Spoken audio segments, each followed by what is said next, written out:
अस्सलाम वालेकुम। आज मैं आपके सामने और एक वीडियो लेके हाजिर। इस वीडियो में एक इम्पॉर्टेंट थेरेपी के बारे में जानेंगे जिसका नाम है लीच थेरेपी। हर किसी स्टेट या हर किसी कंट्री में जो है इसका यूज़ किया जाता है, लेकिन अपने अपने ट्रेडिशनल वे में। जैसे हम देखेंगे, आज जम्मू कश्मीर की बात करेंगे तो वहाँ पे आज इसका यूज़ जो करते हैं, जिसको हम नवरोज़ कहते हैं, 21 से मार्च से स्टार्ट हो गया है। तो इस वीडियो में हम जानेंगे डिफरेंट बेनिफिट्स के बारे में। बेनिफिट से जाने से पहले हम एक बात, यहाँ पे एक मिथ जो है या वो हम क्लियर करना चाहते हैं कि अक्सर हमें कहा जाता है कि जो लीच होती है ये एक मीडियम बन जाती है, या हम वेक्टर बोल सकते हैं कि जो एचआईवी एड्स होता है या किसी और स्किन रिलेटेड जो प्रॉब्लम्स होती है उसमें से ये एक कैरियर बन जाता है। लेकिन इसमें इसमें बहुत से सबसे ज़्यादा आयुर्वेदिक ने इसमें ज़्यादा रिसर्च की है, तो देखा गया है कि इसमें कोई ऐसी एविडेंस नहीं पाई गई है। आफ्टर इवाल्युएशन एंड असेसमेंट इसमें कोई भी ऐसा नहीं पाया गया है, क्योंकि जो एचआईवी एड्स है, एचआईवी एड्स जो वायरस है, वो जो अलाइव होता है वो ह्यूमन बॉडीज में अलाइव होता है, ना कि इनमें। यानी इसमें ये ट्रांसमिट नहीं होता है, वो डिफरेंट मीन से बाकी मीनों से जो है उसमें ट्रांसमिट होता है।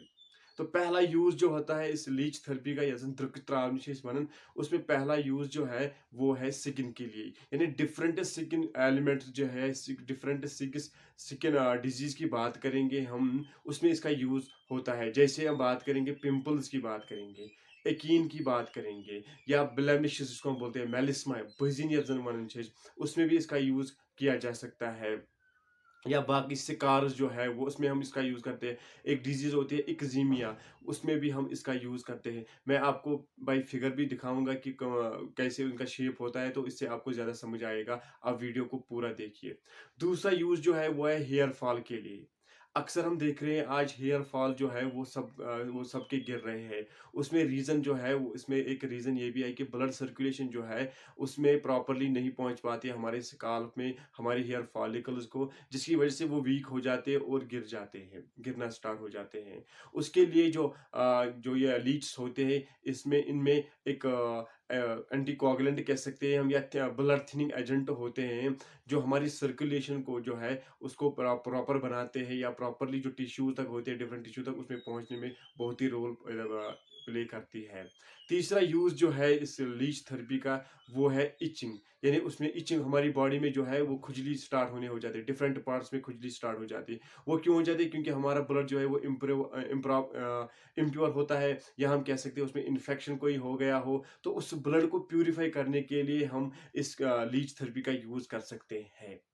तीसरा यूज़, अगर हम देखेंगे इसका, और एक यूज़ जो है वो है डायबिटिक पेशेंट्स के लिए। हम देख रहे हैं कि एक डिजीज़ होती है, एक एबनॉर्मलिटी होती है, जिसका नाम है डायबिटिक गैंग्रियन। यानी ये डायबिटिक पेशेंट्स में हो जाता है। इसमें होता क्या है कि जो शुगर लेवल है वो इंक्रीज हो जाती है, और वो उसके बाद जो वेन्स होते हैं, डिफरेंट वेन्स, डिफरेंट टिश्यूज के वेन्स होते हैं, उनमें वो डैमेज करना स्टार्ट हो जाता है। ज़्यादातर ये जो है ये फुट में हो सकता है, या हम लेग, जो down part of the leg है उसमें हो सकता है, हील में हो सकता है। उसमें क्या हो जाता है, जो ब्लड वेन्स जो होते हैं वो डैमेज हो जाती है। उसके बाद उस टिश्यू में ब्लड नहीं पहुंच पाता है, जिसकी वजह से वो डिकम्पोज, खराब होना स्टार्ट हो जाता है, या वहाँ पे ब्लड जो है वो ब्लैकिश कलर होना स्टार्ट हो जाता है। तो उस ब्लड को ऊज आउट करने के लिए, सक आउट करने के लिए हम लीच का इस्तेमाल कर सकते हैं। बहुत ही अच्छा रिजल्ट इसका है डायबिटिक गैंग्रियन के लिए।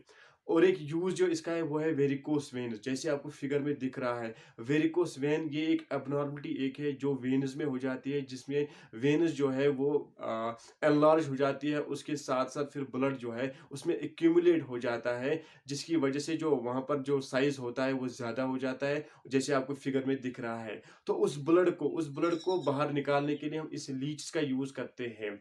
यहाँ पर मैं आपको बताऊं, जो एक लीच होती है वो कितना सक करती है ब्लड, वो 5 ml से लेकर 50 ml तक जो है वो सक आउट करती है।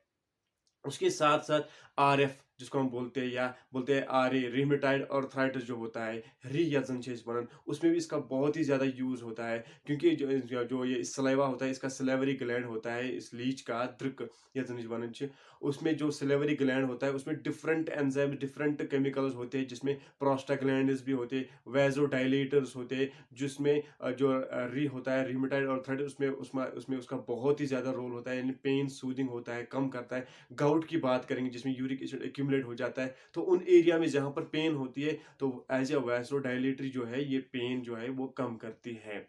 आपको मैं यहाँ पर बताऊँ, हम अक्सर जब हम प्रिक देते हैं किसी भी बॉडी के पार्ट में, जो ब्लड होता है कुछ कुछ सेकंड्स के लिए निकलता है, फिर वहाँ पर बंद हो जाता है, कोआगुलेशन हो जाती है। लेकिन सिलेवरी ग्लैंड जो है इस लीच का, उसमें एक एंटी कोआगुलेंट होता है जिसका नाम है हिमेंटिन।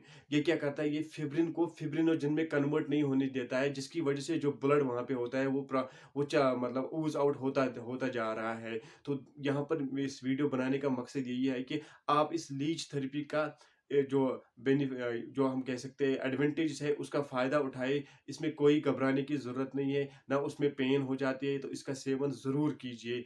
तो आई होप आपको ये वीडियो पसंद आया होगा। तो please like, do share and subscribe my channel. Thank you.